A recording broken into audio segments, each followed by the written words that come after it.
Canada's immigration system being a hot mess is a well-established fact, supported most notably by dramatically falling public support for more immigration. In response to this crisis, the Liberals have embedded several immigration measures in their border security bill, Bill C-12. By all accounts, during recent witness testimony that we heard at the Standing Committee on Immigration, the measures they included are not sufficient to truly modernize and fix an utterly failed system.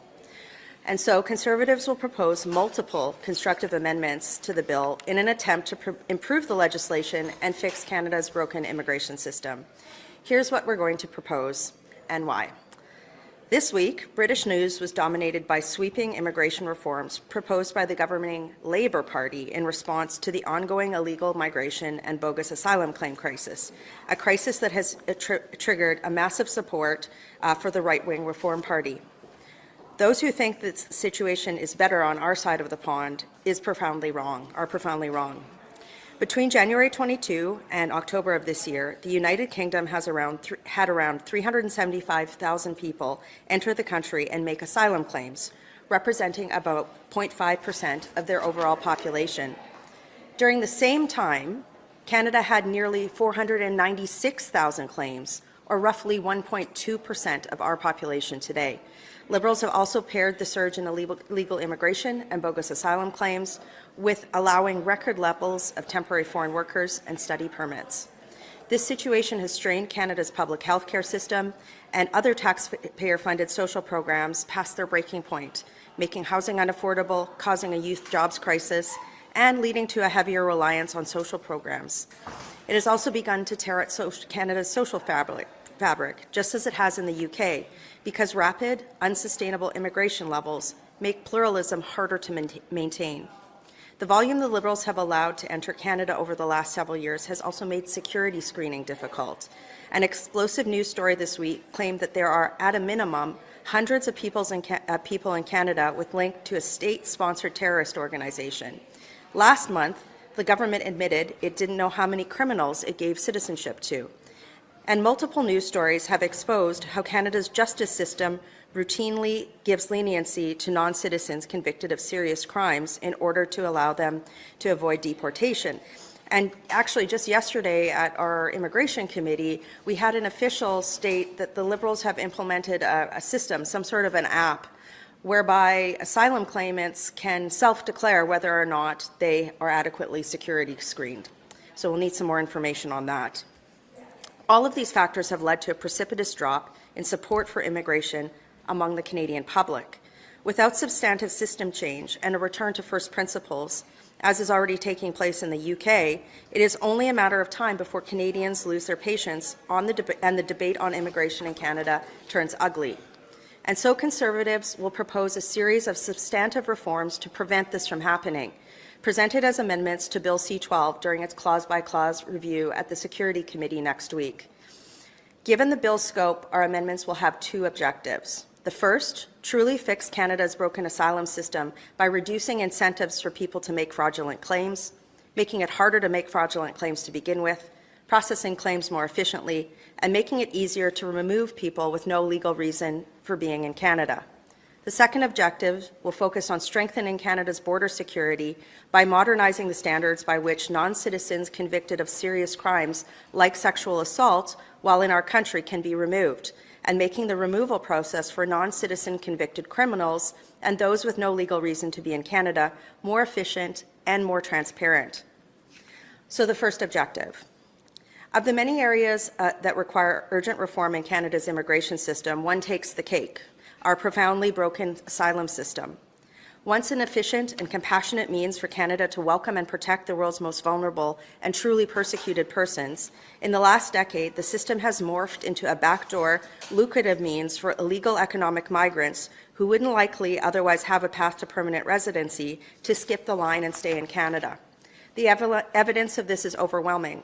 Canada's asylum backlog has exploded from fewer than 10,000 claims in 2015 to nearly 300,000 today under the Liberals. Many stem from individuals who illegally crossed the border after U.S. rejections, spurred by Justin Trudeau's 2017 #WelcomeToCanada tweet. Others surged from Mexico after the Liberals lifted visa requirements without safeguards against fraudulent claims. The system is also starting to be flooded with claims from temporary residents under Liberal policies that lack functional removal mechanisms.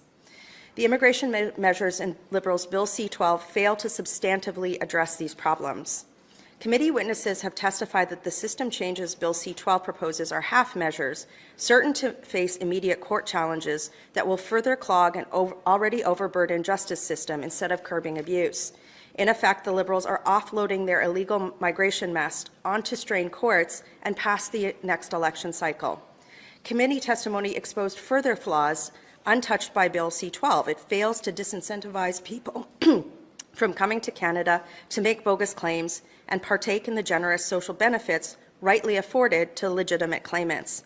For example, rejected asylum claimants whose cases are under appeal, so these are people who have already had their claims rejected and their cases are being appealed, continue to receive full health care, housing, and other social benefits.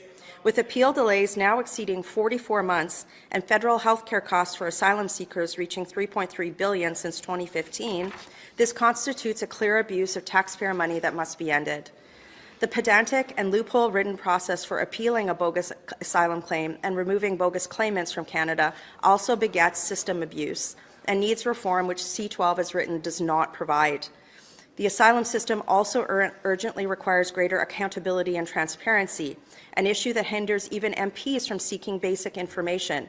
In its main oversight mechanism, the annual report to Parliament is outdated and must be modernized to disclose critical data, including outstanding warrants and compliance with departure orders. The Immigration and Refugee Board, the central decision-making body in the asylum system, requires urgent reform too. Deputy chair positions must reflect current provincial demographics and immigration patterns, while board membership should include law enforcement expertise.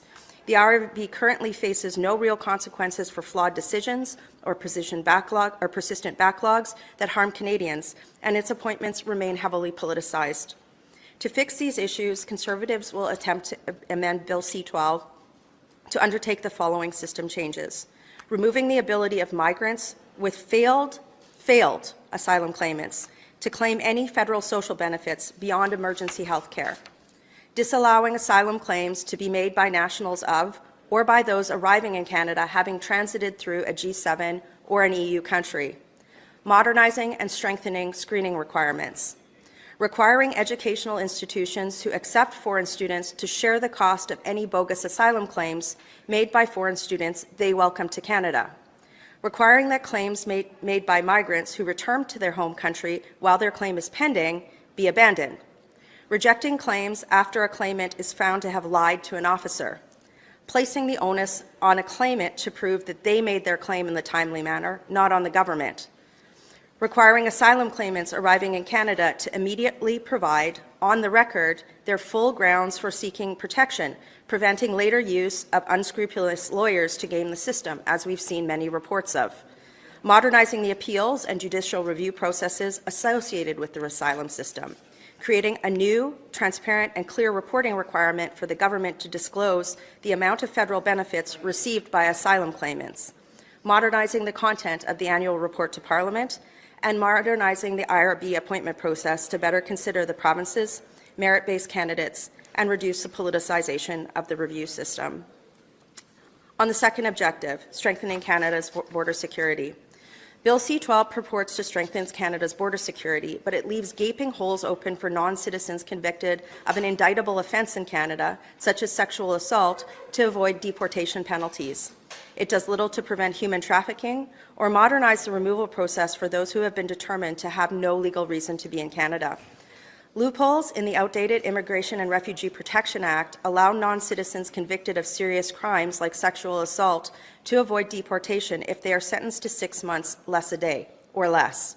And so, over the last year, Canada has seen case after case after case where the justice system provides leniency to non-citizens convicted of serious crime like sexual assault in order to prevent their deportation. And it's worth noting that these are not leniencies given to Canadian citizens. For a non-citizen, our laws and practices state that staying in Canada is a privilege, not a right. Most non-citizens understand this concept overwhelmingly and play by the rules. That said, Being convicted of a serious crime should be a minimum standard that Canadian law enforces when it comes to deciding whether or not a non-citizen should be allowed to stay in the country. Non-citizens who are convicted of an indictable offence like sexual assault in Canada should face deportation, period. But even facing deportation may not be enough. To be effective, those deportations need to be carried out in an expeditious manner. Recent reports show that the Liberals have lost track of nearly 600 convicted criminals scheduled for deportation. To fix these issues, Conservatives will attempt to constructively amend Bill C-12 and make the following changes to strengthen our borders. Clarify the definition of serious criminality under the Immigration and Refugee Protection Act to be conviction by an indictable offence or a hybrid offence where the Crown proceeded with an indictable charge. Prevent non-citizens ordered removed from blocking deportation by barring repeat pre-removal risk assessments unless substantive new evidence of changed circumstances is presented. Modernizing the time period and process related to the enforcement of removal orders. All of our amendments are designed to be common sense, rooted in needs exposed by recent news reports, and designed to be supportable by all political parties, including the Liberals. But most importantly, they are designed to restore order, fairness, and compassion, and public confidence in Canada's immigration system. Thank you. Can I ask you about this One Touch initiative here? I mean, obviously the head of the CBSA's union was raising it. I think he used the word app. They've since corrected it's not an app, but there are questions about the system. You mentioned wanting more answers, but I guess what is your concern about it, and what would you like to see happen? So my colleague Brad Redekop was actually the one who questioned the officials yesterday. I'll welcome him if he wants to say anything. I would just say this: super concerning. Especially when paired with the global news story about Hamas operatives being allowed into Canada, specifically one entered as a refugee. We do have immigration officials at committee this afternoon, and we intend to ask them more about this. Do you want to say anything else, Brad? Okay. Just obviously on what you're mentioning today, I know at least the public safety minister has said, both C-12 and C-2 are imperfect bills. I think that is his quote. So do you think that you will get buy-in? Have you talked to your Liberals at the committee? Do you think it's going to be a fight, or do you think that there is some common ground here? Look, I think everybody in Canada, every political stripe, should be deeply concerned with public polling data that shows that Canadians are losing faith in the immigration system. I'm encouraged that in Canada, that debate hasn't devolved towards pointing fingers at immigrants themselves, and nor should it. The finger should be squarely pointed at the Liberal government. And if the Liberals are serious about restoring that public confidence, we've done our job as an opposition. I think that the measures that we've put here, kudos to my team and to Brad. We've put a lot of work into suggesting other policy alternatives that show us to be a government in waiting, frankly. But I certainly hope that the Liberals steal these ideas, because we're right on the precipice in Canada right now, especially if you watch what's happening in the UK, knowing that our numbers are actually, both by percentage and absolute numbers, worse here. Things need to change. So we're going to propose these common sense amendments. They're rooted in testimony, in news stories, and we hope that the Liberals will pass them. Quebec governments believe that the federal government doesn't do enough on that front. They are considering right now cutting social assistance to asylum seekers. Do you think other provinces should also take the matter in their own hands? Well, within our jurisdiction, we will be proposing amendments that would restrict federal benefits to emergency health care to those who have had failed asylum claims. The numbers that we've seen, for example, on the interim federal health program are shocking, a 1,200% increase over the last decade. This year is on track to be the highest numbers ever. The housing shortage, hotels for refugees, it is a mess, and it's not compassionate. So these are common sense reforms that hopefully will bring public confidence back into the immigration system and restore compassion to legitimate refugees who come here, who wait years to have their claims heard, right? So we're doing our job. Just a clarification question on the amendment to remove most social services for people with failed refugee claims. Is that referring to people who have just failed at the IRB and are waiting a pre-removal risk assessment, or people who've also failed at the pre-removal risk assessment level? Just where would that kick in? Well, as I said, we also think that the appeals process needs to be modernized itself, and we'll be presenting amendments on that front. It's very clear that the appeals process, as I mentioned, I think the wait time is 44 months right now. So that is a problem in and of itself that we will be proposing amendments to address. But frankly, I think Canadians want some change in this regard. Canada's system for allowing and accepting asylum claims is pretty generous. So somebody who's failed a review, I think it's fair that the only federal benefits that they receive is emergency health care, and I think a lot of Canadians would agree. And just about a month ago, when the minister was at committee, you raised a lot of concern about the broadness of being able to change, modify, etc., immigration documents in matters of the public interest. Why aren't you putting forward any kind of amendment to shore up that definition? Well, it is shocking that the Liberal government has proposed this type of a power. I think back to 2012 when then Immigration Minister Jason Kenney, he put forward some legislation, I believe it was in a budget implementation bill, to address backlogs that the Liberals had amassed during their time in government. And what the Liberals are proposing today, they do go a lot farther. The minister and the officials have to answer claims. They made some claims that said that these powers would only be used in systems in situations of fraud. The officials are going to be appearing before committee this afternoon, and I'll be weighing their testimony closely. Thank you.